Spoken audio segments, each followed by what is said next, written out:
Look at that weird smile on your face. Yo, I think we're live. Are we live? Hello? Hello? I don't think that's how you start a podcast. I think we're live. Okay. I got a good joke. You ready, Shiv? We're going to kick it off No, with a Pokemon joke. What does one Geodude say to the other Geodude? I don't know, man. Let's rock. Oh Is that good? no, this is why people downvote our podcast. Whoa. Okay, anyways, I want to start out a joke. I thought that was pretty good. Welcome to Poke Tea Time. My name is Yizzy. And I'm Shivam, aka not Shivam. Okay, and on our Poke Tea Time, we like to, give our hot take on the current news in the Pokemon community. Try to add values to your lives, whether it be like what's going on in the market or like our ideas on what's happening. How you doing today, Shiv? How you doing? I'm doing all right. Jeff the ref asked, well, he said, get the train. So when are you going to get the train? Oh my gosh, I'm gonna ask Pokemon Radar about this. I'm going to ask him about this because I was on a fence when we had Shadowless podcast last week. I feel like the odd man out. And yeah. And the Master Ball. I was the only one that got the Master Ball. No, Jordan got the Master Ball, Oh, too. did he really? Yeah, I think so. But today, Shiv, you know what this is? I can't see it. Oh! Whoa. Did we get the same flavor? Yeah! This is a new white gummy bear flavor. Rain. I like this Guys, one. this is a healthy alternative to energy drinks. Fuels? No, it's not. Is it not? There's no. No, it is healthy. It's a pre-workout, but like, it has so much caffeine. It's like 300 milligrams of caffeine. But is it not a healthy alternative to energy drinks? Like a better. Energy drinks have a load of sugar. Yeah, you're right. Never mind, guys. There's a warning label that says recommended 18 years old or older. Yeah, 300 milligrams of caffeine. Of course, it would have that. That is pretty crazy. But chat, how are y'all doing? How's your day doing? I'm reading the chat. I'm listening in on the chat. So if y'all are saying something, I am seeing it. But today, just to kick things off, because Yizzy is always late. Yizzy's always late to introductions. So let's get right into it today. Well, tonight we have our legendary guest. Y'all probably already know him. He is known as Pokemon Radar. Pokemon Radar is known for having his hand in a lot of big transactions. He's known for his expertise in Pokemon trophy cards, as well as high-end collectibles, whether it's DBS, Dragon Ball, Naruto cards, Pokemon cards, you name it. Even Harry Potter cards. He is known for exactly those things and more, and being a Pokemon podcaster. So let's go ahead and bring Pokemon Radar, aka John, right on board with us. boom. Let us. There he is. I'm in. What's him. up, guys? That's him. Oh, man, how's it going? What up? What up, Shiv and Yiz? How you guys doing? What's up? You guys All need right. like a little segment called "What the Shiz." Ooh, And- maybe. You think we'll get demonetized for that? Heck no. Yeah. What the shit? I like that. What would be our topic about? Like, what the shiz? Like, something happened? With Yiz. What the It, shit? it could just be a random. There's so many things you can do with that. Random Pokemon pickups, random Pokemon. Like if you see like stupid Instagram posts or like, what is this? Ooh, I got it. The crate when people say like they can weigh modern or something crazy we see on eBay, like all the scams. Yeah. Like the worst one of the week that we see. That's a genius. This is why we have you on here. This is why you're growing so fast on your platform. Genius ideas. I like it. We're gonna do it next week, Shiz. Yeah, please don't sue us. Oh no, come We'll on. give you 10%. Okay. We'll give you Cool. we'll Cool, give you man. But no, man, I'm doing well. Thank you for the kind intro. I appreciate it. Happy to finally jump on some other people's podcasts as I've kind of I went super hard doing like 4 or 5 podcasts a week. Finally pulled it back a little bit because it was just becoming too much. So open up some free time finally to be on other people's and really start like communicating with other people. So you do podcast full time, right? Sure. I mean, it's really like that's still just a side hobby. That's what I do for fun. Right. I mean, the main income is from buying and selling Pokemon cards, consulting, consignments, all that type of stuff. So to keep me like sane and enjoying Pokemon, I have to do something else. So I have my main podcast, Collectors with Cards Drinking Coffee, where I have a big collector on. I do the one with Squeak's Game World, Collectible Conversations, and I just started a new one with King Pokemon himself. I saw that. The King and I, and it's just kind of like a Q&A podcast to answer all the questions he gets and I get. So it's fun, man. I mean, it's all part of building your brand, you know. That's what I do. I'm a brand builder. Yeah. So like, walk us through what's the reasoning as to why you have, you know, these multiple podcasts? Really the networking side of it. I mean, I've grown up and I went to school for business, and I mean, just my whole life I've been all about connecting with people, right? Friends with everybody, all the different groups, because I have so many different interests. I mean, you know, I'm like that 50-50 nerd jock. I took half of it from my oldest brother, half of it from my other brother, and like I'm into so many different things. So I love the whole networking, learning people's stories, understanding how they got to where they are, not only to like help myself, but to just like help everyone else that listens. So podcasting for me was, it just made it simple, especially when I wanted to go into the content world too. I didn't have to worry about editing or coming up with weird ideas or doing the whole just chasing the viral, chasing the views. I just went and did what I wanted to do and sat down and had conversations with my friends and with other people that I get to call my friends now. So dude, podcasting is just a great way to connect with people. Yeah, that's totally fair. I mean, it makes complete sense, you know, like when you talk to other people in the hobby, people spend so many hours upon hours just talking shop about Pokemon and what they're collecting and, you know, what's going on in the world in regards to Pokemon. So like, why not make it into a podcast? So, I mean, I can totally see your standpoint in that. And I guess that sort of answers why you sort of took that direction in regards to doing podcasts, because for you value those relationships. And I think that's sort of the reason why Yizzy and I started podcasts, you know, like when I saw, you know, yourself doing podcasts, and I think you were very, very early on in regards to starting podcasts, as well as the Shadowless podcast, that was the inspiration as to why we wanted to start doing podcasts, because it's a great way of making those relationships with people, because at the end of the day, there's only so much you can do in regards to the DMs, you know, or clubhouses or anything like this. It's always good to have that face-to-face sort of interaction there. Sure. We totally forgot to ask him the question. We'll get there. Well, I mean, we can always do rap. We always do that at the beginning. I just noticed. That's why. Yeah, we'll get there. Well, yeah, I mean, if you want to cut off and do that real quick, we can do that. Let's go. I think we should. We always do it at the beginning. Yeah. All right, let's knock that out. Okay. Let me get the timer up. Yeah, Shiv gets the timer. Yeah. All right. Dang, we did not do our beginning intro. We're messing up all over the place, Shiv. Hey, we get right down into the nitty gritty sometimes. Yeah.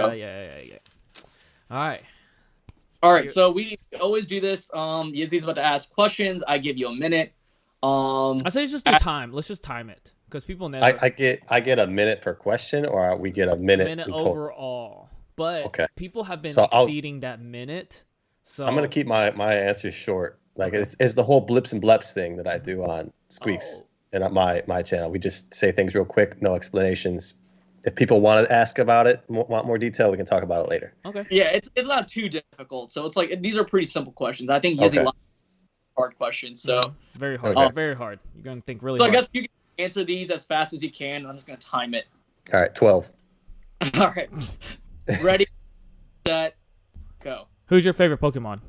Dragonite. What is your favorite card item in your collection? 1997 Pikachu trophy card. What's your most expensive? 1997 Pikachu trophy card. It has to be different. It can't be. Oh, okay. Okay. My favorite is the versus series Gyarados. Oh, okay. Who's your favorite PokeTuber? Squeaks Game World. Who's older, Shiv or Yizzy? Shiv. Name all 3 Gen 1 starter Pokemon. Bulbasaur, Charmander, Squirtle. What is your first Pokemon item you ever bought? Pokemon Blue. How many languages do you speak and name them? 1.00001 English and a little bit of German. Ooh. Which Pokemon would you bring to a fight? Machamp. Out of your most expensive and your favorite, which one would you let go of first? 1997 Pikachu trophy. Boom. What'd he do? 58 seconds. That's probably the Whoa. fastest. Easy. That's the fastest. Yeah. Yeah. I think you beat Pat Flynn. We should make a list like Pat Flynn. I think Real Breakneck was like 1 minute and 12 seconds. Yeah. Yeah, we should make a list, Shiv. I'm gonna go back and make a list, like champions, see if they can beat each other. Yeah. But 50 Cent, you're at least top 2. I think you're top right. 2. I think only one other person did it under a minute. I don't believe it, but all right. But okay, we can go back. All right, segment over. Yeah, no, I was gonna say like another reason that I got into the podcast, and this is something that I've been wanting to talk about more detail. I just can't figure out how to like properly frame it. But and I've said this before, I needed another way to enjoy Pokemon because prices got crazy, and this is before like what they are now. Prices got crazy, so my buying had to slow down, my collecting had to slow down. So I just needed another outlet to enjoy Pokemon, and that's what I picked. That's what I chose. I mean, that's like me with TikToks. Like I can't, like with certain prices, I can't buy everything. So there are days I just enjoy the hobby, whether it's talking to other Pokemon content creators or other collectors or just making my own contents. Like that's a good way to sort of have that outlet in regards to Pokemon. Yeah, I can't stand the complaining. Like I get it, I'm upset too, but I get over it. And find a different way to enjoy it. Like there's so many ways to enjoy Pokemon. Like, yeah. If you can't buy the packs, do something else. Like, that's just how I feel. So yeah. Just to get into the next sort of questions, I know you like to dabble in other collectibles like DB, Dragon Ball, Harry Potter, Naruto. Digimon in the horizon? No Digimon. We'll talk about Digimon, but yeah, Digimon. Pokemon Radar into Digimon, but I'm not a Digimon fan. But hey, there it is. Dragon Ball Z. I got my Naruto back there. I got my Magic the Gathering. I got it all. Yeah. So I just want to get into it. So what is it about? Like, are you just specifically collecting those because you enjoy those, or is like you see something there in potential in regards to sellability, or anything of the sort? Like, what made you get into those specific things? Yeah. So I mean, Pokemon Radar. It's my original logo. I just stole the Dragon Ball Radar from Dragon Ball Z and used that. Dragon Ball Z has always been above Pokemon for me. So when I got back into cards, I actually was buying Dragon Ball Z before Pokemon. Like people talk about buying huge lots of Pokemon and filling the binders. I was doing that with Dragon Ball Z. I was picking up boxes when I could. I was opening up boxes because they were so cheap. And like I was honestly buying more Dragon Ball Z than I was Pokemon for a while. And I've been doing that for years, just picking up what I can. I think I have one of the biggest box collections now. From what I've seen. So Dragon Ball Z was purely just, I mean, all this started off as pure nostalgia. I had always run an eBay store, buying and selling vintage clothing and jewelry and knickknacks, whatever. I grew up in next to one of the most wealthy zip codes in the U.S. So during the summers, I could just go to crazy estate sales and buy like ridiculous things. So that like I was able to just flip stuff like crazy, like brand name Versace, Gucci, all that type of stuff, and just make a killing because all these rich people just didn't want stuff in their house anymore. So when I got back into cards, it was just pure nostalgia.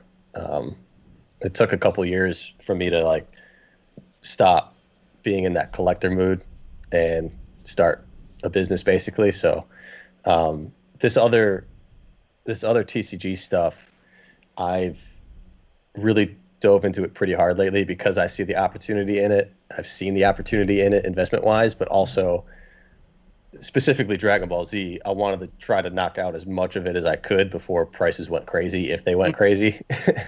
um, and and they did, like every collectible did. They all spiked. So, I mean, you can't find Dragon Ball Z boxes really for what they used to be. Naruto boxes, Magic the Gathering is kind of stagnant, but it's always been expensive. Yeah, same thing. Like I know, like your account and Swolepoke's account is why I bought the Quidditch Cup Harry Potter Wizards of the Coast. I saw that, I was like, man, I didn't know Wizards of the Coast made Harry Potter booster boxes. They did the same thing with Simpsons. So I was like, you know what, I'm gonna sell a Quidditch Cup box. And at that time, the box was selling for like $35, and everything else has gone like 10x with Harry. So like it just feels like every sort of TC, like I just think cards in general are just what's hot right now. Every card. Correct me if I'm wrong. Isn't it Dragon Ball Z? Isn't vintage a lot cheaper than modern at this point? It is, yeah. That's crazy. Which doesn't make sense to me, but people keep saying they like the artwork or like the full art looking stuff compared to the snap show from the TV. But to me, I'm like, the snap show of the TV is the nostalgia. Like, we love the show. We don't love the cards. We love the show. Yeah. So when you have the cards that take you back to scenes from the show, that's what, like, it just makes sense to me. So I don't know why that hasn't clicked for other people. And maybe it never will. But that's why I love them. So you can't see it ever being more than I do see it being more. Okay. But again, I have a huge position in it, so I gotta, I'd like to make sure people know that. Vintage, huh? Yeah, the rarity of this stuff is insane. Like, since I've been buying this, I haven't been able to pick up, like, there's a couple boxes I've never seen, or if I did see them, they were ridiculously high. Because correct me if I'm wrong, but like with Bandai, with their TCGs, back then, if once it was out of print, it was completely out of print, and like a lot of the stuff was definitely short printed. I don't know to the extent of how much Dragon Ball Z cards were printed, but I know with Digimon, everything was super short printed. Like from Metal Series 3 through 6, like a lot of the sealed product is like, non-existent. So I don't know how that is with Dragon Ball, but it could be the same thing. Yeah, I mean, Dragon Ball, it was made by Score. I don't know what other sets were, like, what other card games were Score back then, but yeah, I mean, it had nowhere near the popularity that Pokemon or Magic did as card games. So just that simple fact means that the supply was a lot lower because the demand was a lot lower, and it died fairly quick, just like the rest of them did. So there's not that much out there, at least from what I know. I mean, I've dived into it a little bit. I found some people with decent hordes, but nothing like I've seen with Pokemon. So, did you ever get the Yu-Gi-Oh?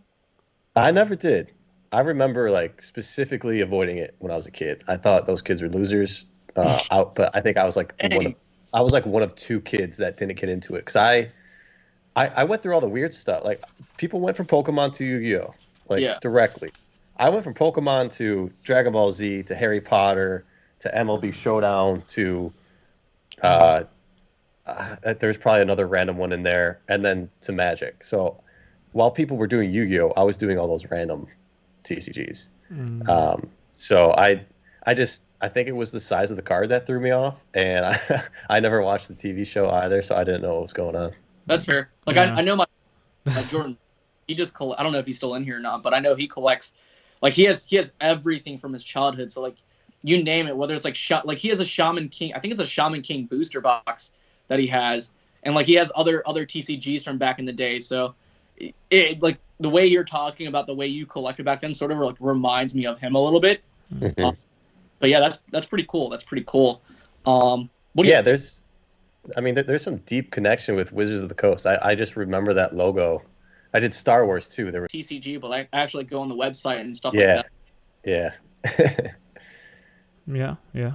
So we wanted to get into a little bit about the high end side of the market that you sort of deal with on a regular basis. You do consulting, you do consignments, stuff like that. So I think my first question is sort of something that that you've said. You said it multiple times, but it sort of resonates with me, because like not every collector really does what you do.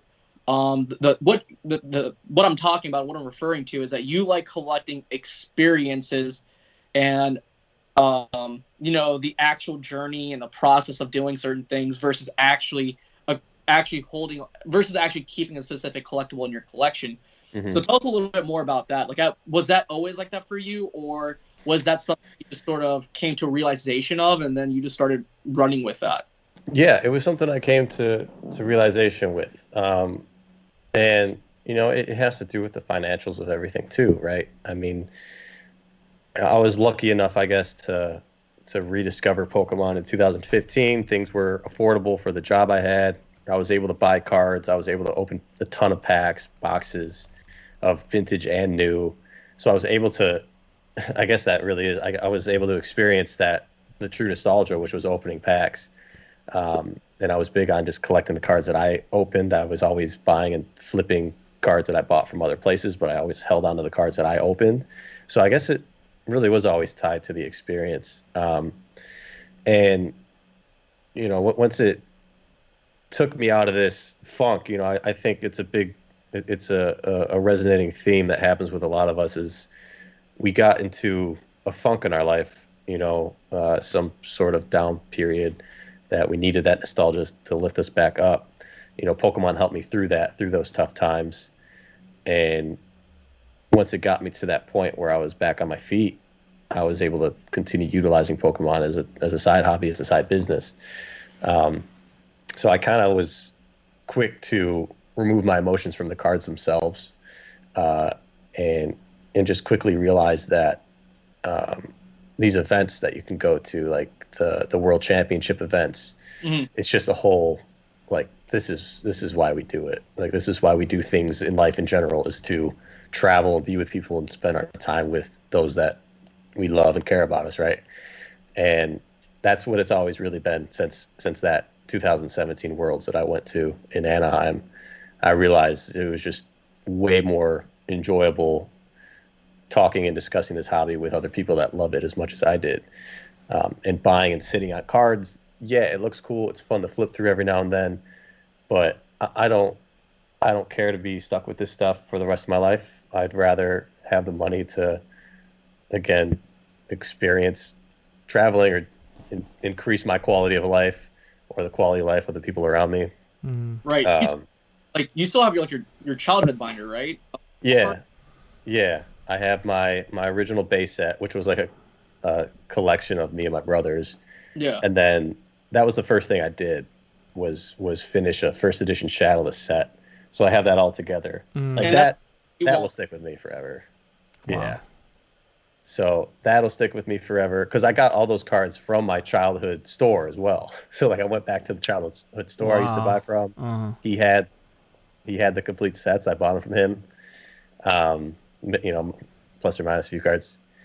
And then so like that's, I guess, one of the few pieces in my personal collection that I'll hold on to forever. Mm-hmm. And then I have a set of the Scream promos from Japan because I actually went to Japan, went to the museum, got the cards at the gift shop myself, graded them myself, like that whole experience. So those cards are in the personal collection as well. Everything else is pretty much fair game. But yeah. Anyways, I want to take a second. I think we got 51 of y'all. Appreciate it for joining by. If you want to go ahead and smash that like, you know what I'm saying? It's free. It's free. It doesn't cost you a penny. And you can subscribe too, And if you feel like you don't like our stuff, then you can always unsubscribe, right? That's free too. I got that Kobe like. I got number 24. Ooh. I've got a good question for you. We always talk about Pokemon and investments and where you're going with this, but who is the hero, the man behind the cape? Like, what do you do outside of Pokemon? Is there certain like hobbies or like because you talk about like one day having an experience, want to travel, spending all that time, but is there certain stuff that you enjoy? Like, let people know. Maybe they want to know who the man behind the cape, I guess is what I'm saying is. Yeah. Well, I desperately miss basketball. Not being able to play pickup has been devastating to my life. But no, I mean, again, I'm into so many different things. Mostly sports, I guess, golf, basketball. Mm-hmm. even like Ultimate Frisbee. Oh, I play some Ultimate. Yeah. Yeah. And I mean, now that it's cold in Michigan, I can't really go outside and hike or anything. But back when I lived in California, going hiking, doing all that. Okay. I do have a pretty insane trip coming up soon, Okay. which will be one of the most epic Pokemon trades, I think, of all time. I'm not going to discuss any details, but that's going to be pretty wild. So hopefully in like a couple weeks. Once that trade goes into light, we'll probably have you on to discuss a little bit more about that, what went down with it. Yeah, it's going to be pretty wild. So I'm looking forward to that. But yeah, I mean, again, that all comes back to those experiences. You know, I took my very first trip finally, like on Pokemon, not on Pokemon the company this time, but on Pokemon's dime, where I was doing a consulting gig with the app Whatnot, and I was gonna ask about that. Yeah. Yeah, they flew me out to California for a huge collection thing, and yeah, it's like I got to take time, go out to Joshua Tree, and just enjoy kind of life instead of just being surrounded by Pokemon all day long. So, yeah, I just it's been incredible. Like these past 6 months, ever since I quit my job, things have gone so fast. Just the people I've met, the things I've done, the places I'm going, like it's unbelievable. Are you a handler or a cutter in Ultimate Frisbee? I don't know the terms, but like do you I'm typically I typically throw. Oh, you're the okay, you're the handler. Yeah. You as a handler. Okay. Yeah, I totally understand what you mean. Like I know like when quarantine hit in 20 like when all of us were in quarantine in 2020, like I missed the gym so much. Like that aspect of being active and just doing something outside of what you're normally used to, just something that like keeps you on your toes a little bit, was something that I missed. It's like now that I'm back in the gym, you know, it's something that, you know, I don't take too much for granted, because it's like there's that aspect of being able to be around some people, so like just keep that level of sanity, just doing something, you know. So I totally get it. Yeah, yes. With Ultimate Frisbee, you know, we had our like team in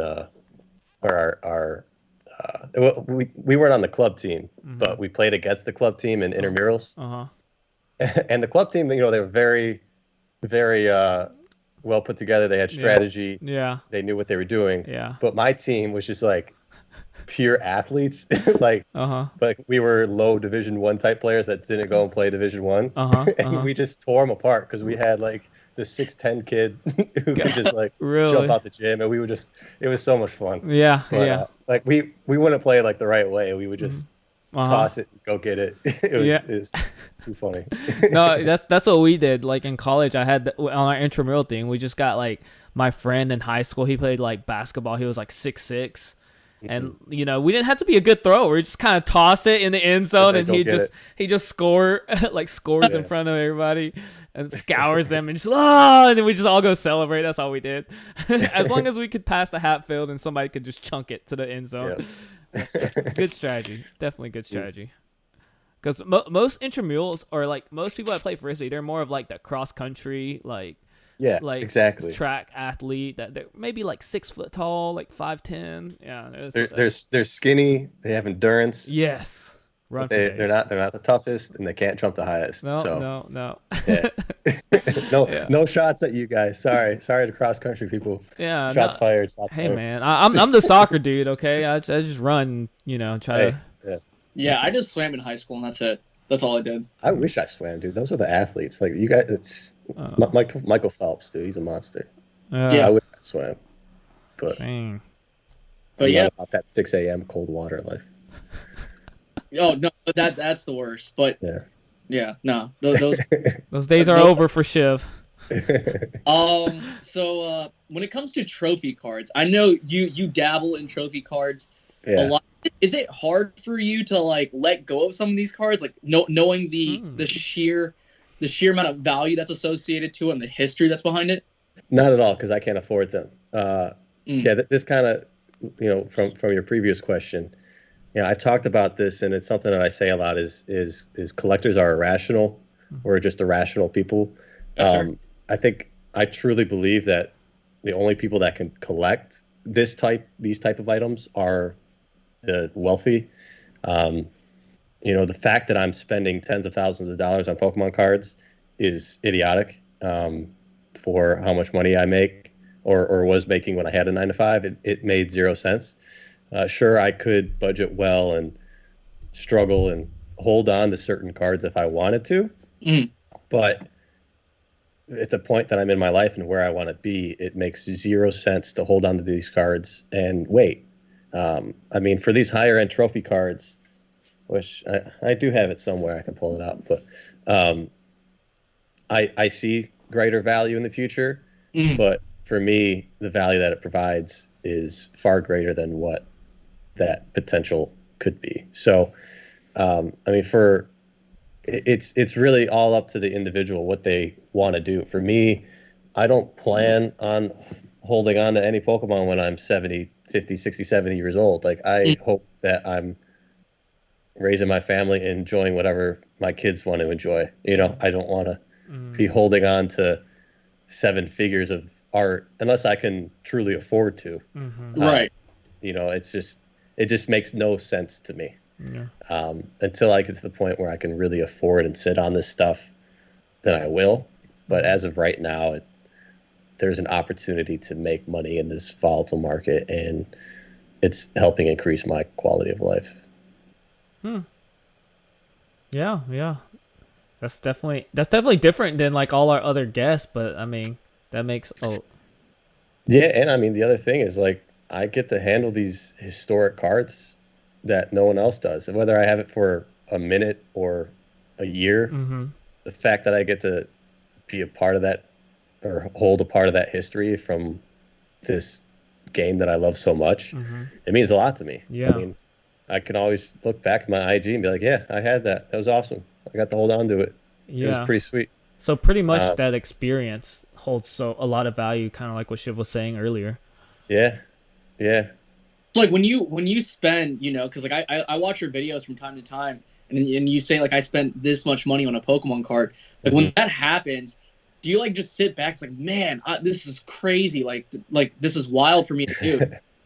Not anymore. It's weird. I still get weirded out spending, too much money if I buy a shirt or like go out to eat or do something, I guess, normal in life. But the Pokemon, I'm completely numb to it. And I think it's dangerous because if that ever really does take on to the other parts of my life, I'm going to have a really bad budgeting problem. But no, yeah, I'm very confident in what I do and the buys that I make. I don't leverage myself ever.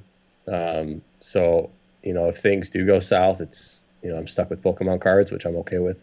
Yeah. But, yeah, I just make very calculated risks, and I'm just confident in it. So when I send off that type of money, I'm okay with it. Are you on TikTok? I am. I haven't posted in a week or so, but yeah. It reminds me of that song. What was that song, Shiv? Where it's like they end up doing something, and after they have like a cup and they're like shaking or whatever. Yeah. It's like after you press that like accept button or bid button and it gets accepted, you're just like, like I just spent $50,000. Yeah, no, that's how it absolutely used to be. It was never $50,000. It was like $500 or $1,000. I'd be like that, and even like shipping. At this point in my life, like I'm not even worried anymore because like I'm just at that point where if something happens, it happens, and I'll figure out a way around it. I'll figure out how to get back to where I need to be. People always, and I get it. I was the same way. People always ask, like, aren't you scared to ship a $50,000 item? No, I do it the right way. And if something happens, it happens. So I just move on.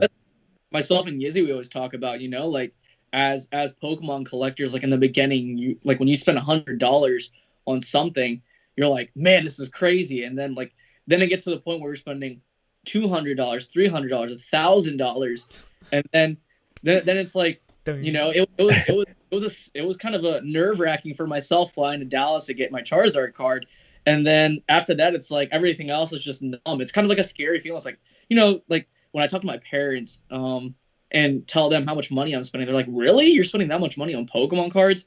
And it's like, yeah. And to me, it's like, it's mind boggling when you actually think about like how numb you are to the amount of money that you throw into something. So it's just crazy. It's wild. I've spent on multiple cards more than what I paid for my car. Yeah. Like, it's wild. Yeah. I mean, if I think if any of us told our younger selves that this was going to be a thing, we would just laugh and like slap ourselves. Just be like, you're crazy. That's stupid. I can never fathom spending. Yeah, I think I look at things and like, oh, $100 bill, $100 bill, $100 bill. Like it just stacks up like crazy. It's unreal. No, it's definitely fat. Like, go through my days, I'm like, I should really skip out on this. Like, do I need to spend money on lunch, or should I like cook at home? Like, I'm over here overthinking it, and I just spent like $200. Like, it's crazy. Do you ever like equate like real life items with Pokemon cards? Like that Constantly. Yeah, like, oh, that's like a first edition this, or like that's a pack of whatever, a pack of fossil right there I just spent. When base set packs were like $100 flat at a time, I think I had like 200 of them. Mm-hmm. So anything I did during that time, I was like, I could get whatever I want, basically. Like, oh, that's 3 base set packs, I can just sell them on eBay tomorrow. Like, I could, which is not a great way to think. It's like, that's dangerous too, to think that way. But I always equate everything. Like if I go out to dinner, it's like, okay, what do I have that I can sell tomorrow to pay for this? So, or how much it's worth. Like, this is like, it's that card. That's a Pikachu. Yeah, exactly. I mean, like I know it's a normal thing for me at this point, but like when I tell other Pokemon collectors how much money I spend on Pokemon toys, they're like, really? You spend that much money on toys? I'm like, yeah. And like just the other day, I was telling. I think I was telling Jordan Fringe about my next acquisition for a Pokemon toy. He said, "How much are you going to spend on it?" Because like this is something that he was looking for, and it's on his grail list and it's on my grail list as well.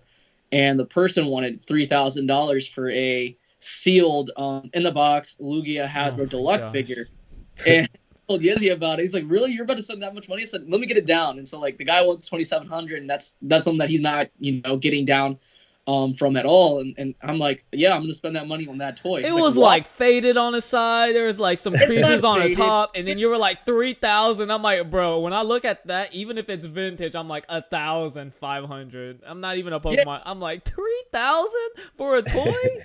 That's crazy. The thing is that what a lot of people aren't really considering is that I'm a toy collector. I'm more than happy to get that sort of stuff.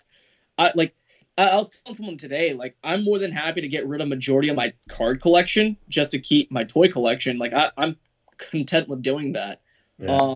And then eventually getting those toys graded, that'd be even better too, because like that stuff is preserved. Like I look back at my childhood and I didn't play with cards much. Like I kept it in a binder. Like I didn't play with cards too often. Like when I look at toys, it's like, okay, I played with my toys as a kid. And it's like now looking back, like looking at my collectibles is something that I just want to hold on to. So I'll sell everything else off, except like 1 or 2 cards, and then keep the rest of my toys. Toys are tough. They take up a lot of space. They do. They're always weird shapes for shipping, so you don't know what boxes to get. Yeah. Or the fact that people ship in stuff and I just got a toy in and someone put it in a flat rate box and the exact same dimensions of the toy itself is a flat rate box. And they wrote down, please do not crush this. I get it out of the box and it's crushed. Thank God it's still, attached to the card itself. But man, Hari, this is something that we were planning on getting into to begin with. I know, just sort of fast. I know John here and we were in a discussion on Clubhouse where majority of the discussion was around NFTs. And I know NFTs is the hottest topic there is. And could you just go ahead and explain what an NFT is? I know it's still relatively new for all of us. So just give like a brief rundown in regards to it, and then I'll actually ask this question in regards to it. I have no idea what an NFT is. I just know it's a non-fungible token. It's online. well. I know it's built on an Ethereum blockchain. I know that it's like a one of one. It's not Not essentially. It's yeah, I guess you're right. I mean, it's an online digital asset collectible, which is just Need I'm not for allowed to speed. swear on this. BS. It's like yeah, each one is like they have their own specific code or whatever to be one of one, but you can create as many copies as you want of it, and like the Logan Paul cards, there's the same exact copy. There's like 3,000 of them or whatever. I guess they're all tied to their own specific whatever. Yeah. So it's scary. I don't like it. He's probably not going to be here long. I'm just going to go ahead and ask it. Do you think that NFT cards are hurting the physical collection hobby? Do you think Pokemon will die out in the next 10 years because of the younger kids not getting to experience the hobby with the pricing? No, because the pricing will. I mean, a lot of the people that are in the hobby now are going to leave, and it's simple supply and demand. Eventually, things will go back to normal when people don't want it anymore, and kids will be able to get it as much as they want. Yeah.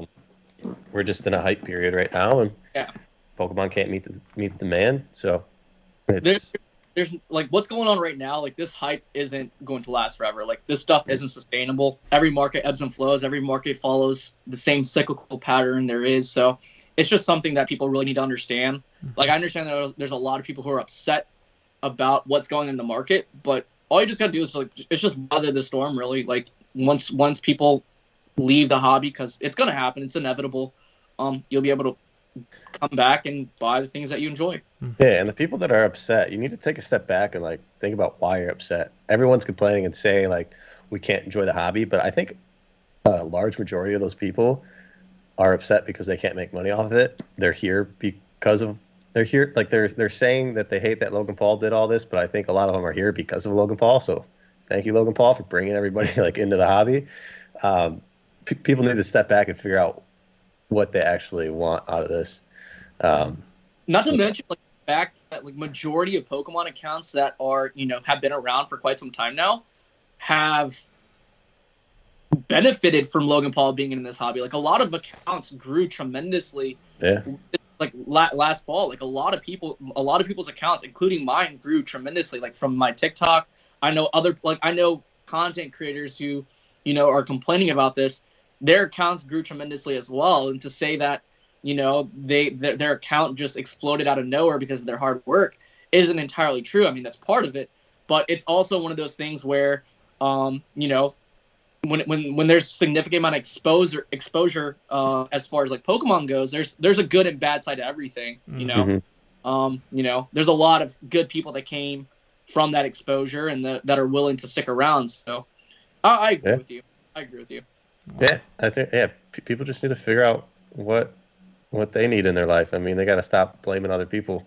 They got to figure it out themselves if they want to take advantage. I mean, there's an opportunity here, or there was an opportunity for so many people to double down on their content, double down on their collections, double down on whatever. Mm-hmm. And if they wanted to take that risk, because, I've been taking this risk since 2015. Yeah. I have friends that have been taking this risk since 2009, since 1999. They haven't stopped. And the fact that they did that to be able to do what they're doing now, mm-hmm. I mean, you got to ask yourself, are you willing to do what we did? Like if you're not willing to sit through these lull periods, through these bad periods of Pokemon, mm-hmm. invest all of your money into Pokemon cards when they weren't cool, when no one was talking about it. Yeah. I mean, I go back to like a more recent sort of thing, like when Pokemon PokeRev opened up his first edition Shadowless booster box, and he was doing a breakup, and I think at the time he was like, you can correct me if I'm wrong, but I'm pretty sure he was selling those packs for like what, $1,000? First ed? Yeah, was it 1,000? I think they were 25. Yeah. Oh, 2,500 for a pack.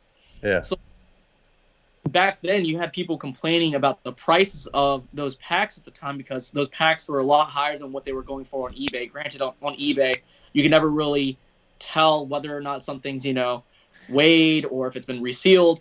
And at that time, the people who couldn't buy the products back then are the people who are still complaining about certain things today, and it just baffles me. Yeah, Shreddy Breck makes a great comment right here. He says, people complaining about a 500K Zard are the same ones who wouldn't have paid or couldn't afford it for 5K however long ago. That's exactly right. I mean, I that's why I don't complain about it, because yeah, I had the opportunity to buy a first set PSA 10 Charizard for $10,000. I Yeah. couldn't afford it, Yeah. so I didn't. Pulled one. You pulled one. I did pull one. I sold it. I shouldn't have, but I did. That's the one thing that I do regret. I don't regret anything else but that. Yeah, that's exactly. You right, got one Trey. of Not Shavem's biggest regret too. Yeah. Oh, the one you didn't buy? Yeah. That thing? Dude, I've been eyeing it the entire time. Let me bring it closer. I had to bring it out because I know it makes you upset. Yeah, It does. I would have done the same. I don't know if we can see it in the screen here. I'm trying to look at it's the YouTube. perfect. but- Yeah, it's Oh man. So for those who do not know, I sold a Plasma Storm booster box, and I've been eyeing that thing when it was on eBay, and it was just sitting on eBay for quite some time now. And instead of buying that, which was at that time, I think it was priced at $2,100, which is crazy. And I remember the exact price too. Instead of buying that, I used that money and I bought my shiny Charizard combat figure, which is something I don't regret. I bought that for $1,300, but it was between that or that. And I was like, okay, I'm gonna wait. I hope no one buys this because this is such a low key thing. Within the next week, it's gone. And then I find out months and months later that you bought it from Cool Trainer Ryan. I'm like, man, I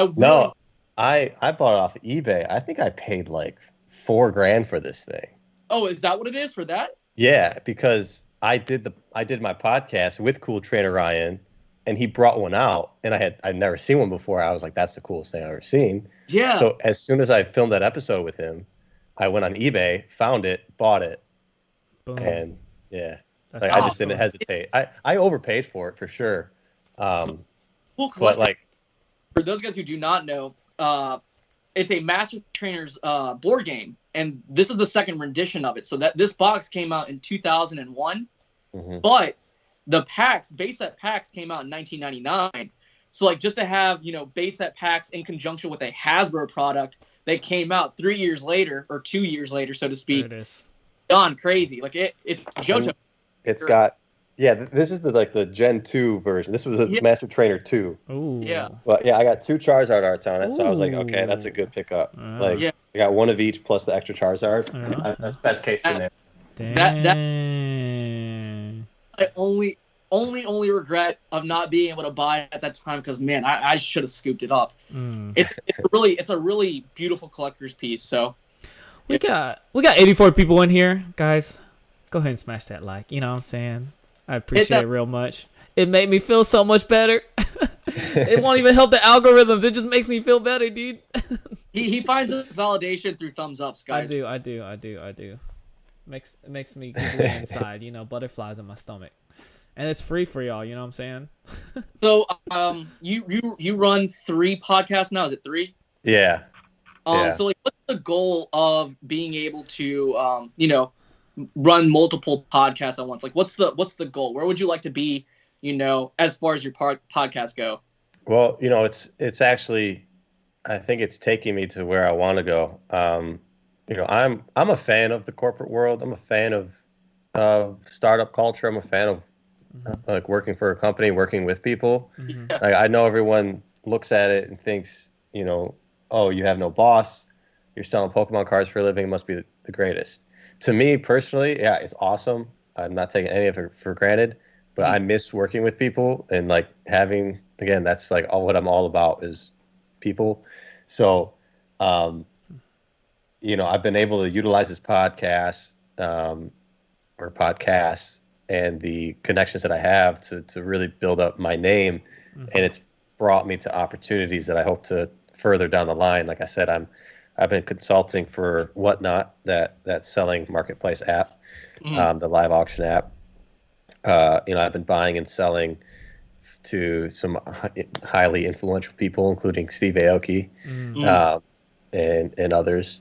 And it's allowed me, again, it's opened up so many doors for me, and I'm just waiting for the right opportunity to take as they are flowing in right now. So it's somewhat almost served its purpose. I'm not going to get too far ahead of myself, but I'm getting close to where I want to be. And You know, again, if I go back to that world, it'll be fully involved with Pokemon and collectibles. So not only will I be doing what I'm doing, but I'll be getting my health benefits. I'll be working with a company doing all that. You know, it'll be some structure, some consistency. yeah, exactly. So yeah, because like I remember I think it was early 2020. Like you were almost in the works with StockX. Yeah. So I definitely see you getting back into something along the lines of that in terms of the corporate world, which is great. I know for myself, that's sort of the same sort of mindset I have. It's like, how long is what I do viable?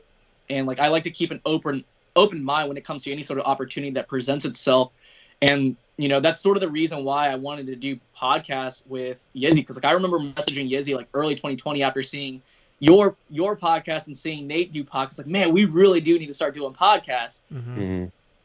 You know, part of the reason why is just to be able to create these sort of friendships and relationships, because you never know where those are going to take you. Because like when you double down into those relationships, you just never really know what it's going to lead up to, you know?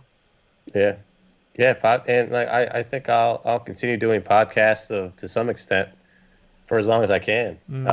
You know, the consistency and frequency is definitely going to take a hit if I go back into that world. Yeah. Right. But, you know, I found myself really enjoying it, and I do see an opportunity in it as well.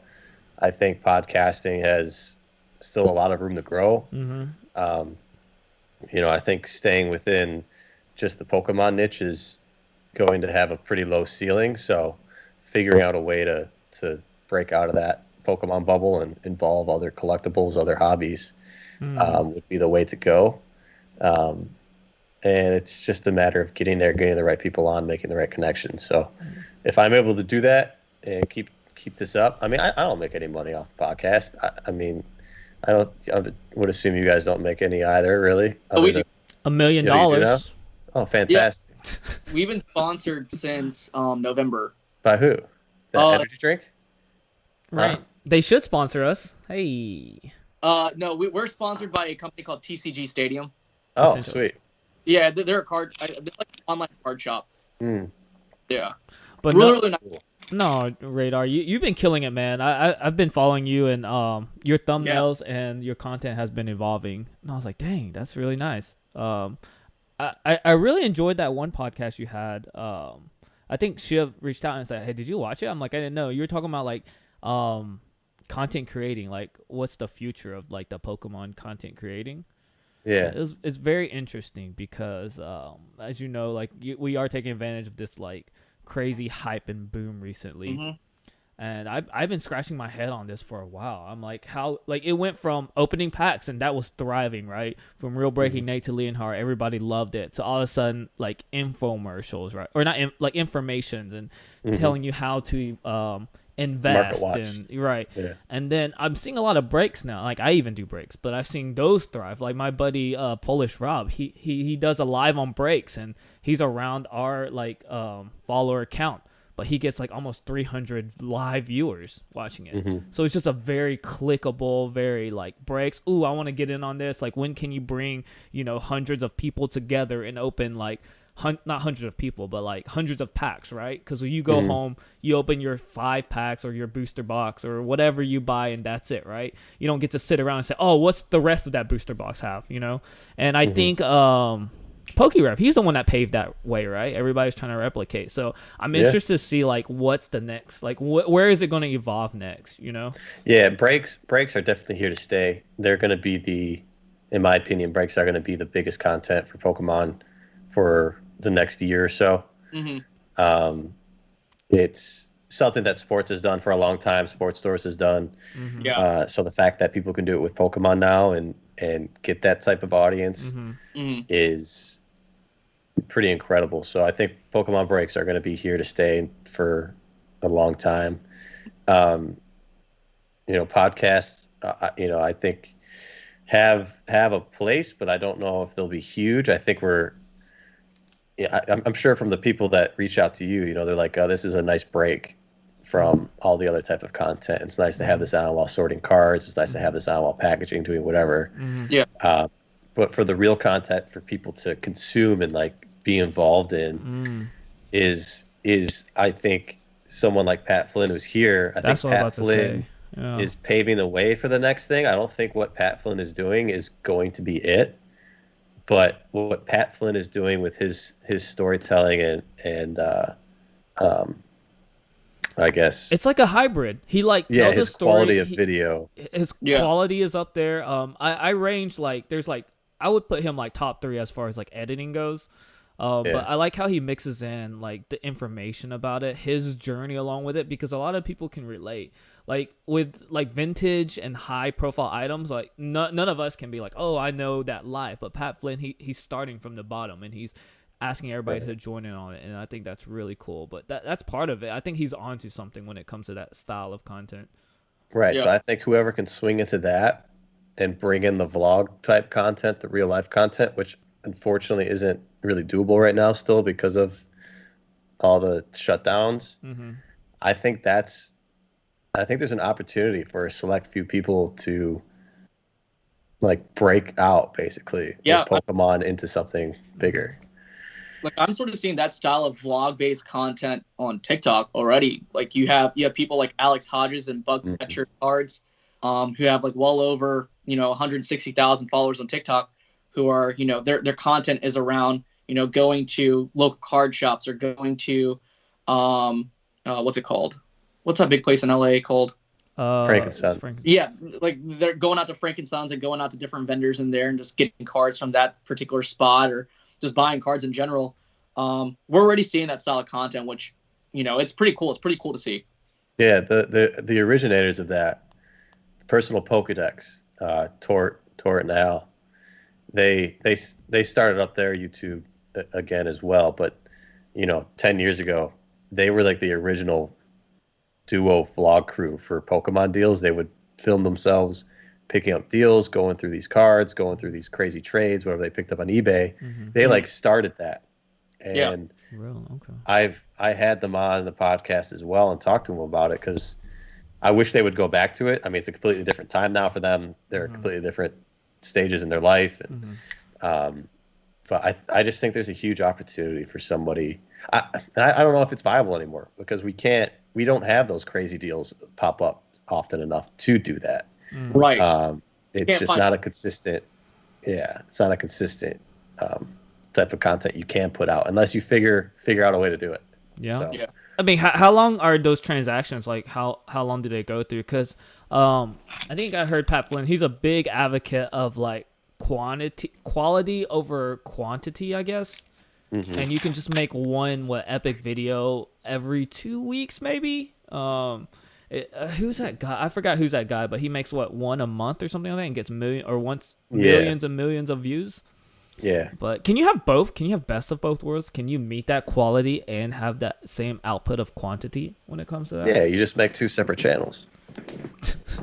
or just venture out into different social media platforms, whether it's TikTok, right? Like you can do so much damage with 15 seconds video.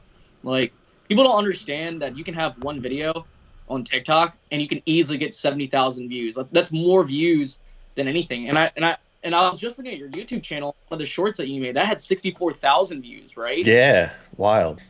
People don't really understand that when it comes to people's fans in today's world, it's very, very short, and so you have to be able to grab it almost immediately. Yeah. I'm still iffy about the shorts on YouTube though, because like I don't see a lot of benefits in my personal opinion. Like how many of those your name across 65,000 people? Yeah, I don't think mine have been picked up by the short tag. Like, well, mine still haven't even been picked up by YouTube, like the YouTube short, whatever. Yeah. Like I have a couple of friends that have like maybe 200, 300, 400, 500, kind of like where I started, and they put short. All they do is shorts, and they'll get 50,000. One guy got 300,000, but they're still around that sub count. And like once they post an actual video, like one that they put time into and edit it, that's over a minute.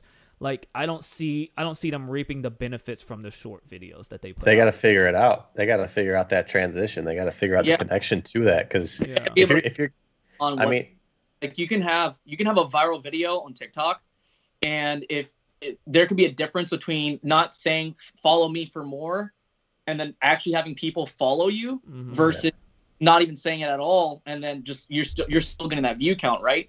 Like on TikTok, it doesn't matter. Like if you can, because like if you have something that gets that kind of views, you're still and you're monetized, you're still getting money off of it, and it doesn't matter if you get followers from it or not, because at the end of the day, you're monetized. It doesn't matter. Whereas like on YouTube, correct me if I'm wrong, you're not monetized for shorts.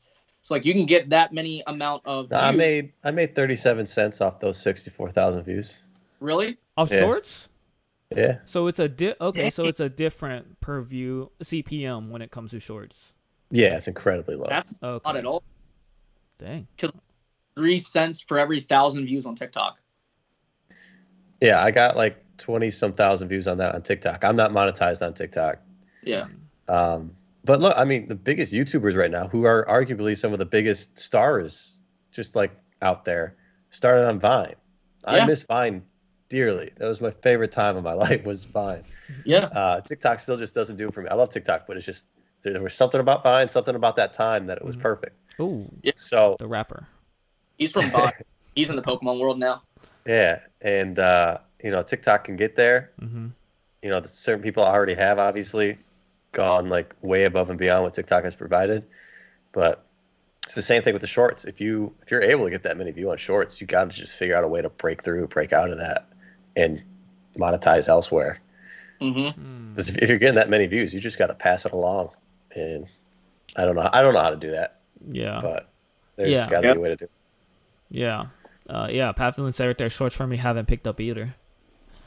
Yeah, I have no idea. It's probably like I was thinking it's because I just take my TikToks and put it in the shorts, and the TikTok's just all over the video that YouTube sees that and they're like, no, we're not that could be it. Dun, dun, dun. I should start, recording, like screen record my actual TikTok before I actually post it, so that way I'm getting the full benefit of both. Yeah, but that one short got 64,000 views, which is nuts. I don't know how it got picked up, why I got picked up, but yeah, just hit. Yeah, shorts do not count towards monetization. That sucks. Okay, well that's probably a good thing that mine didn't get picked up then, because I am getting the little bit of monetization for those little banner ads. Well, yeah, you don't. I don't know if you don't get monetization money once you're monetized, but it doesn't go towards like getting monetized. Wait, is that what he meant? I didn't realize. Getting towards maybe. Oh, couldn't be monetized. Okay, I know it doesn't go towards it. So good. Any of people. So maybe if I demonetize it, then they'll pick it up. Maybe, I don't know. That's sort of like the discussion when it comes to TikTok. Like I know that the moment you become monetized and become part of the creators fund on TikTok, like you start noticing an active decrease, like an actual decrease in views across the board on your content, because it's said that TikTok doesn't like paying out people, a lot of people to begin with. So like your views go, like if you're getting like 1,000 views, 20,000 views on a regular before you become monetized on TikTok, it goes down to like maybe 500 views, and then you have to work your way. And I mean, it's a lot of people have like thoughts about whether or not they want to monetize their TikToks or not. And like I see people who have over 100,000 followers on TikTok, and they fit the sort of requirements to get that blue check on TikTok, and they haven't done so. Like I see people who have almost like 1 million followers on TikTok, and they still refuse to get that blue check from TikTok. So it's something that is kind of crazy. So who knows? Ooh, YouTube would know if you have TikTok logo on there. IG already is not allowing TikTok for Reels. Ooh, I took all of my because I put them on IG Reels as well, but that's big. I know one of my TikToks that I posted last week that already has 25,000 views, and that's direct from TikTok. I've had a TikTok hit like 94,000 views on Instagram, but that was a while ago. I don't know about it now. But, this could be recently, because recently IG just made an update where if you're in a video party live, like a private party, y'all can watch movies now. Yeah. Interesting. Yeah, I was in a live yesterday, and we were just opening some packs, like a private video chat with my friend. What's a private? You can do, how big of a private video chat can you do on Instagram? Like 8. Okay. Yeah, 8 people in a group. I have it with my mods. Cool. Like that's how we communicate. And I saw a media button. I pressed it, and there's like a list of movies and TV shows, and you can basically showcase that. I'm about to see what's on there. I need to watch some movies, man. Yeah, well, you can watch the movies with your friends. I'll create one after this. We can watch a movie. That's awesome. All right. Yeah. We were watching Scooby Doo. You know, I think we only watched like 5 minutes. I don't want to embarrass myself too much. Yeah. So what's next for Pokemon Radar? Something that you can tell us without having to, next big project that you're working on that you can actually tell us without, Or you can just tell us. It's only 80 people in here. It's not gonna get out. Here's one big thing for people. I don't know how it could translate to the people listening, but I have shipped every single one of my graded Pokemon cards to PWCC, to the vault. They have a free submission for life right now, ending on like March 31st. So I'm testing it out to see if I can literally automate my entire selling process and not have to worry about that anymore. Because one big thing in my life is wanting to be somewhat nomadic and be able to travel and go places. And when you have 6 figures of Pokemon cards sitting around at home that you worry about constantly when you're gone, putting them in a safe place and also in a place where I can literally put them at auction or for sale with the click of a button. Wow. That's making my life incredibly easier, and I think a lot of other people as well. So this entire Pokemon thing, we're talking about NFTs and digital assets. There's such a huge advantage of being completely online, and we're kind of getting there already with the actual physical assets, and people aren't talking about it yet. So that's the next big thing for me, is learning how to truly automate this entire process. It takes away from being a collector and having things in your hand and look at it, but at least they're in a safe place and I can sell them if I want to. Like a stock thing. Yeah.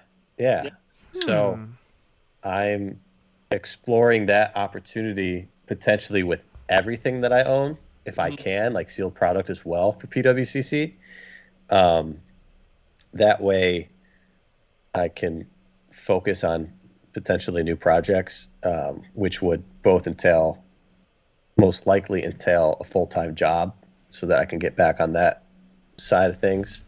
Because I have a lot of other interests. Like, Pokemon can only get you so far. I think there's a ceiling that you can hit.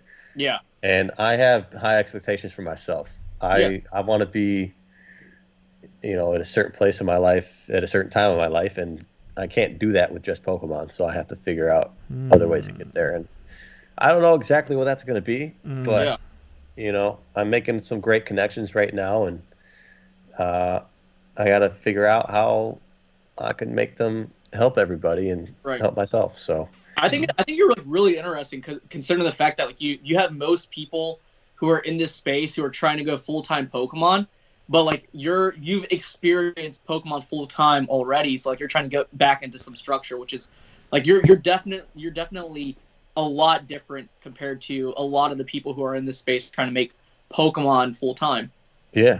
I mean, that's weird that you said there's a ceiling, though, because like most people imagine Pokemon as like an endless ceiling, Well, look, I mean, the people that are at the top right now, money-wise, you look at people like Charlie Herlocker, Gary, these people have been doing it for so long, and they were such early adopters that they're able to, they just have this ridiculous margin on their cards because they got in so early. And now today, that margin there's a pretty steady spot that you are stuck in.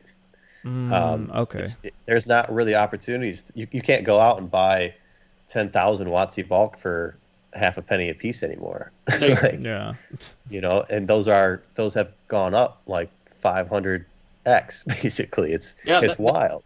So it's a huge grind now. For everybody, when you do start, it's always a grind. I did that grind. I got to a point where I can kind of hopefully put this on a little bit of autopilot. It's not ever going to be fully autopilot because you can't, at least not yet. But that's I have my collection that I'm happy with, Mm-hmm. I have a few things that I would love to add to it at some point in my life, but the only way to get there is to continue growing, and I can't exponentially grow anymore with Pokemon. I've hit a stagnant pace. I see what you mean. Yeah. It's why I've seen you be an early adopter / first mover into a lot of the TCGs that you've been in. Like I would have never known about Wizards of the Coast Harry Potter if it wasn't for you or Swolepoke. So like you guys early adopter of that. You guys, I wish I could go back and buy as many Harry Potter booster boxes at that time because the prices were really good. And I was with Jordan Fringe probably last month. We're on calls pretty often, but we were just looking at Harry Potter booster boxes, and just to see some of them, break $1,000 or just see a Quidditch box go for $350 to $400, it's crazy. I've been selling all of mine, by the way. Like just to be able to be a first market, being able to adopt something really really fast before it's on, it's really cool. It's really interesting to see. Yeah. No, I've been selling all of my Harry Potter just because I know where the prices were and how many people have. I don't like where it's at, so I'm getting out. I'm keeping one of each box, but I'm thinking Pat. Well, there are a couple of things in chat real quick. Pat said, I can have those cards sent back to me from PWCC at any time. If I want to have them in my collection at home and show them off, so I'm able to go back and forth. Rhyme Style's here too. That's pretty cool. What's up, Dino? Good old Dino. Shout out. Ooh. And Pat, you're right. You can always raise the ceiling if you innovate and get creative enough. I just have innovation and creative ideas for other things right now. Cool. That's cool. So that's fair. Yeah. I think the last 10 minutes we should do a Q&A. Yeah, we can go ahead and start that now. Yeah, because I'm not gonna lie, I got a soccer game to go to. Yo, boy, start kicking off the season, bro. That's why we had to do this podcast early. John. I'm sorry, John. Is this early? No, this is fine with me. We usually at 9 p. Is it 9 p.m.? 9 p.m. Eastern. Yes, and 8 p.m. Central. I really like that when I talk, it mutes you, Shiv. A lot of power. It is. It's not even like it's control. Like I got the power, dude.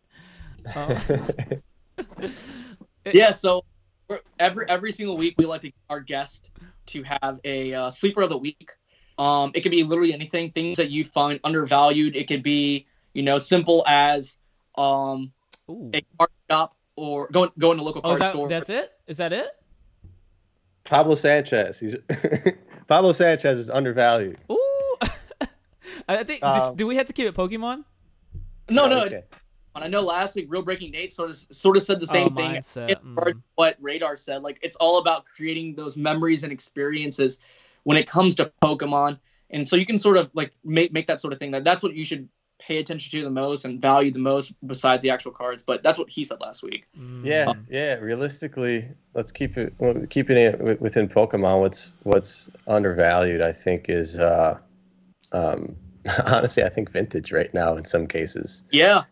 I know prices are still pretty high across the board, but the focus has been so deep on the modern stuff lately that people have started to forget a little bit about vintage. I picked up a PSA 9 first edition Chansey for $2,000 and from PWCC. And when you compare that to what is going on in the market today with what boxes are selling for, packs are selling for, PSA 10s are selling for, to me, it made no sense that sells for $2,000. Now, will the rest of that stuff come down or will that come up? I thought that the Chansey coming up would be more likely. So I see some undervalue opportunities in WotC. Yeah. Rhyme says first edition Neo Genesis Lugia is undervalued. Which one? PSA 10? No. PSA 9? Not. Super Duper Danny just got a 9, first edition 9. I think Lugia is like literally the poster child of what things should be. When you look at sports and the difference between grades, like it's always been like a crazy multiplier to get a 10 versus a 9, 8, 7, 6, right? Right. And I think Lugia is like literally the only Pokemon card that I can think of right now that is like that, where a 9 is what, 6,000, 7,000, and then Yeah. a 10 is 75. Yeah. So to me, Lugia fits exactly where I think just based on the collectible market as a whole, the collectible cards as a whole, Yeah. from the history of sports, comics, all that stuff, Lugia makes the most sense to me. Yeah. But I do agree, Neo Genesis, there is some undervalue. Really? Dang. Jeez. SM Pratt said one thing the other day that was interesting. He said Evo XY Evolution is better than base set 2. I thought that was pretty funny when he said that. I mean, when you look at pop reports, probably. I mean, like, you have a 3% chance of getting a PSA 10 for a holographic Charizard. And I mean, it depends what he means by better set is, right? I mean, he probably has a lot more evolutions than base set 2. But he's also he's also shizzed on base set 2 his entire life because honestly, it is a reprint. It not, it was a boring set. It was a terrible set when it came out. I love the art. I love the holo pattern of base set 2. Future. You pick base set over base set 2 every time, but I don't know about that one. Yeah, I don't know about that. Yeah, small pop reports are the future. Yeah, Shivam is a big advocate of. I'm pop. always about tradability, how hard something is to find, and small pops. That's all it is for me. Yeah, small pops can be deceiving though. Yeah. It can be Small because pops these people who have the same card and they can be just sitting on a stack of it, and then once someone buys into that specific set or specific pop, they can just offload whatever cards they want to get graded. I know. Who was I listening to? No, it was in our clubhouse when Pokenomics and yourself, you were in it. You guys were talking about that. That was a really interesting discussion. Because sometimes you'll have people who have, loads and loads and loads of a specific card, and once it gets graded and people start buying into it, they just offload everything at once. Did Pratt say more fun to open? That's what Pat said. Yeah, I agree with that. Yeah, Evolution's definitely more fun to open. You have the full art Charizard, the the Megas. Reverses. Yeah. I love reverse holos. Those are fun. The textured cards. Yeah, you have so much hits. And they're super fun. And then the holos are even like hits, right? At that point, you open like a modern pack, a holo Greninja. It's not gonna give you the same feeling as like a holo Chansey or a holo Charizard. Right. Yeah. But Evolutions kind of does give you that feeling though, still with the regular holos, because it is that tie to vintage. But they are selling well, so it's hard to argue with that. Indeed. But do we want to start the Q&A? If anybody has any questions for Mr. Pokemon Radar over here, yeah. Do you mind answering some few questions? No, not at all. Q&A start there. Shiv has started it. Yep. So any questions after that, we will try to answer to the best of our knowledge. Evo Zard slaps are underrated. That's my take on the best from Pratt. Okay, first one. What do you guys think? Oh, okay. You go ahead and ask that. What do you think the anniversary set will be? I think it'll be a disappointment. Ba-doom. Why do you... Because our expectations are so high. That's true. That is true. I think it's inevitable. Oh, did you get the train set? Wait, did you get the train set? No, I got the Master Ball though. See, there we go. Let's go. Let's go. I don't want a train set. Come on, Yeah. I'm not a kid from 1920 or. Numbers. They are. Yeah. No, So, they're not. Okay. Well, Master Ball is 5,000, right? huh?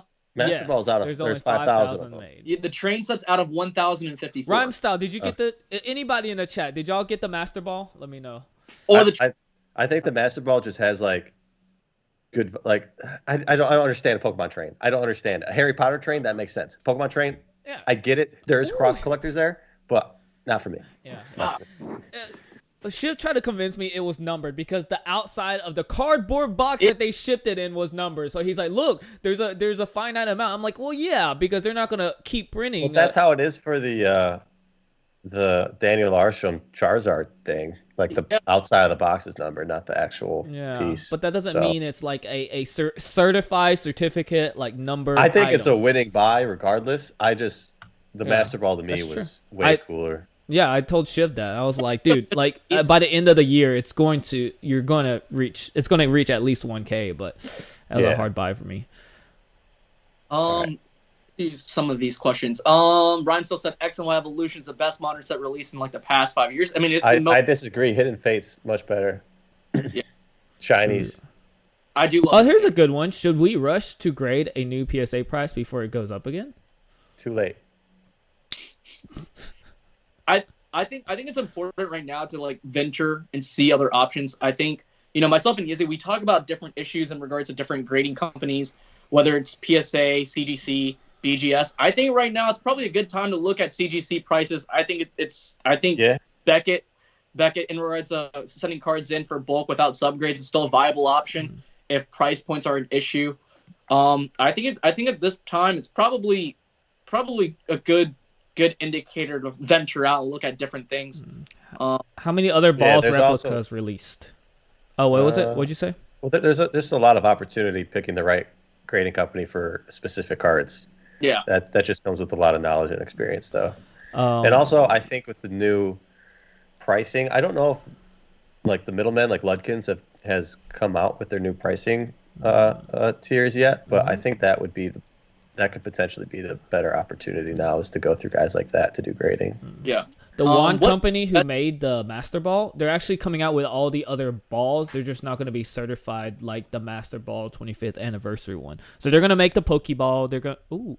What? 5,000. It says 5,000 on the box, right? Ooh. Yeah, but they're the one company that made it, they'll be producing all the other Pokeballs on their website. Didn't they already make the regular Pokeball? Wasn't it in Unlisted Lease video? Yeah.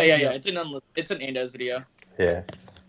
What is the best way to liquidate a 6-figure collection ranging from WotC sealed boxes and loose packs to top sealed boxes, tins, packs, and WotC slabs? One big lot versus breaking it up. It comes out to a time. What is the best way to liquidate? Yeah. If you know what liquidate means, it means you're going to take a lot lower than what the market is. So, again, there's a lot of strategy that can be involved with it, but you want to mix it up between PWCC, Heritage, your own auctions. There's a pretty good way to go about it, but I guess it depends on your financial situation, your time, and how much work you want to put into it. Just wondering if anyone watched the Frosted Caribou's video on the state of Pokemon, and if so, what are your thoughts? There's a lot of stuff that need to be said. Did you watch that video, John? Yeah. What are your thoughts on it? Just a quick, brief. One word. I disagree. Okay. I guess we could say why. Like, why do you disagree? Well, he doesn't Again, it comes back to the whole just basic understanding of how economics work and to me, I'm very blunt in this type of thing where, like, if you want something, work towards it and go get it instead of sitting back and complaining and blaming other people. Again, the reason it's really funny. To me, people are blaming Logan Paul. People are blaming scalpers, flippers, whatever. In reality, it's everybody's fault, because if there wasn't all this demand, there wouldn't be this low supply and these high prices. So it's everybody's fault, to be honest. Like, I mean, everyone plays a role in regards to why someone else isn't getting something. Yeah, but I'm just like, I'm just that type of person. So Yeah. I'm in a good position with Pokemon. I'm thankful to be where I'm at. I worked my butt off to get here. I took the risk early on to get here. We'll see how many people really do love Pokemon when the prices are back to normal. See, that's what I at, right? Like, you could blame people all you want. I just like looking at I just like waiting things out and seeing who's around, 5 to 6, 7 months, 8 months, a year, 2 years, 3 years later, just to see who's really out there. Like, if you truly love Pokemon, then you're gonna stand the test. You'll just wait around. Like, we like people who have an understanding of what this is, knows that this isn't gonna be this isn't gonna last long. Like this hype has to go away at some point, right? So I Yeah, think, like look, it sucks, man. It sucks for the kids that can't get these cards and open them. Like, yeah, I'm sorry, but Yeah, I think that video was a bunch of like she did make a good points on it, but it was like in my mind when I was listening, I was like yes, but no, like yes, oh, but no. It's kind of like one of those, right? So, yeah, I mean, at the end without getting too far into it. Yeah, I mean, at the end of the day, it was her opinion. Of course, absolutely, and a lot of people share that same opinion with her. Like I get hit with messages about that all day long. You know, when I make those videos of I spent 20 grand on this Pikachu card, people complain to me about it. But like again, you know, do what I did to do what I do. That's what I'm living by now. That's all I'm going to say to people. Yeah. I think at the end of the day, sort of counter argument to anything. Yeah. It just I think at the end of the day there just needs to be an understanding. There's no real need to attack one another for having agreement of an opinion. Like there's different ideologies in regard to what's going on, and some people like to equate what's going on in Pokemon as a microcosm of what's going on in the real world. I just think that it doesn't mean that we should attack one another. Right. I think YouTubers and box breakers that are doing this and involving communities to do this together is a beautiful thing, especially during the time that we're living in right now where we can't be together. Yeah. Like it's a godsend, man. Like it's unbelievable. Like it's incredible. Technology is just insane to me. Yeah. And if you're so stuck in your selfish needs and can't take in what's happening in the community right now in a positive light, you have some other things going on in your life that you need to fix. Like enjoy this, man, any way that you can. This is the greatest time of Pokemon. This is bigger than 1999. This is the greatest time in Pokemon that you will probably experience in your lifetime. Stop complaining, stop worrying about you, and enjoy it with others. Like that's it. Find a way. Start a podcast. Like do something else. What's that? Do something else. Like if you can't find, like just sit back and enjoy it. Yeah, for a celebratory event, there's a lot of hate going on, which I just don't understand. Yeah. Like, well, there's none of us have the means or, frankly, the balls to buy first edition booster boxes and open them. The fact that Logan Paul can do that for us, thank you. Like, I'm sorry to all the people that are losing money on those NFTs and on the packs themselves. Eesh. But thank them too for buying it and allowing it to happen. Like, I'm pretty sure the values of those NFTs went down too. Oh, they plummeted. Yeah, plummeted. Brian still says online box breaks, but content creators got to be more transparent with their audience. There is apps sell packs at $1,000 and they're $200. That's fair.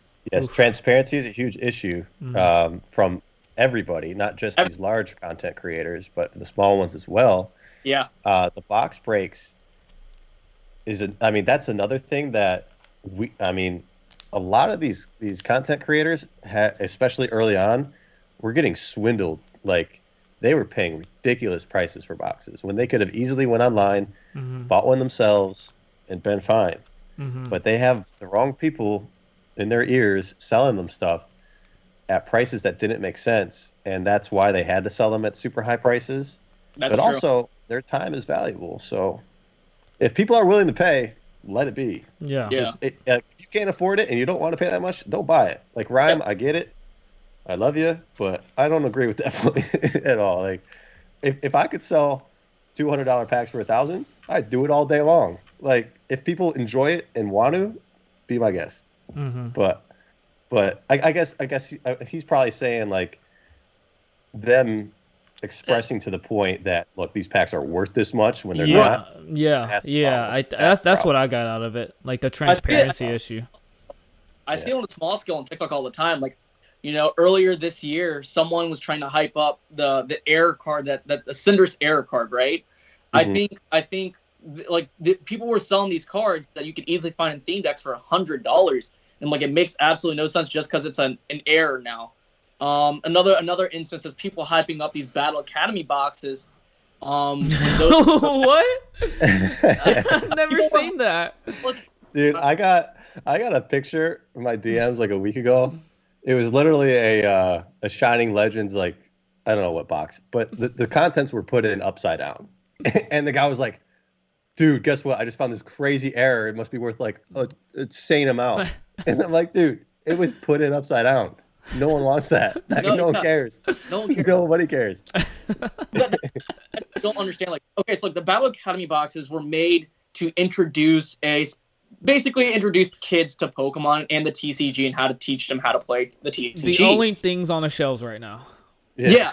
And there are cards on there with a specific stamp on them, and you have people on TikTok who are literally buying these boxes, getting those cards graded, and then selling them for these crazy high arbitrary prices for like $200, $300. Also, it's like you can find these boxes everywhere. It makes absolutely no sense. Or like another TikTok I saw was a guy going to getting a McDonald's based pack and opening it up with gloves. And I'm like, what is going on right now? Like TikTok, like for those guys who aren't on TikTok, I highly recommend you to be on TikTok so you see the buffoonery that happens on that platform.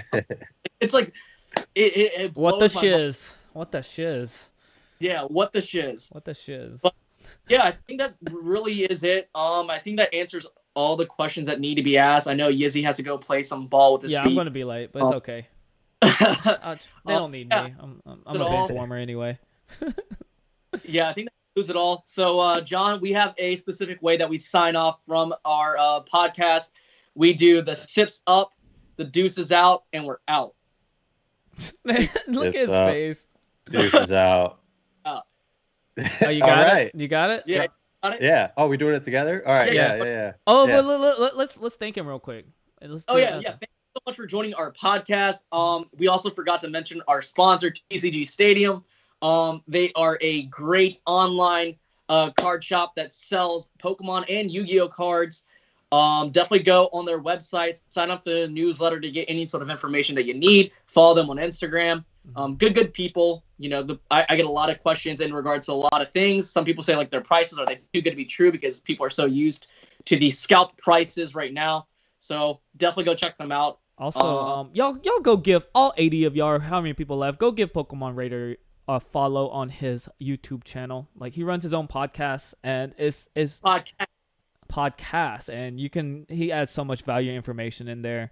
Like, just go over there. I mean, I learned a lot. It's really good. It's really good. Him and his Squeaky, is that your partner in crime? Squeaks. Yeah. I learned a lot. I enjoy it. The way you make these podcasts are really John, did you mean to do that on your name? I just noticed your name on Skype. It's definitely hidden, but just look over there and look at the bottom. We can't say it on... Huh? That's his name. That's my name. Oh, okay. Never mind. I read it really fast. I was like, whoa, holy crap. Yeah. Okay, never mind. Sorry. Okay, anyways. No. Definitely follow him on Instagram. He's almost at 10,000. He's at 8,200 right now. He needs that swipe up feature, guys. Yeah, come on. Yeah, help me swipe up. Go get him. I say it anyway, but actually, I want to be able to swipe up. Yeah, like, talk about this, send it to your friends, say like, hey, this man's needs a swipe up feature ASAP. So like, get 10K. Follow him on TikTok. Follow him on everything. But Clubhouse, yeah, Instagram, Clubhouse, Instagram, TikTok. There you go. Vine. Yeah. Oh. Okay. And if you want to say before we close out? Yeah. Nah, I just want to thank you guys. I had a lot of fun talking with you both. Yeah, we really. I know I've talked with you a lot, Shiv. Nice to meet you, Yiz. Nice to meet you. Best of luck at your game. Thanks, man. All right, let's do this. Get there. Go ahead and sign off. Sips up. Deuces. We're and out. we're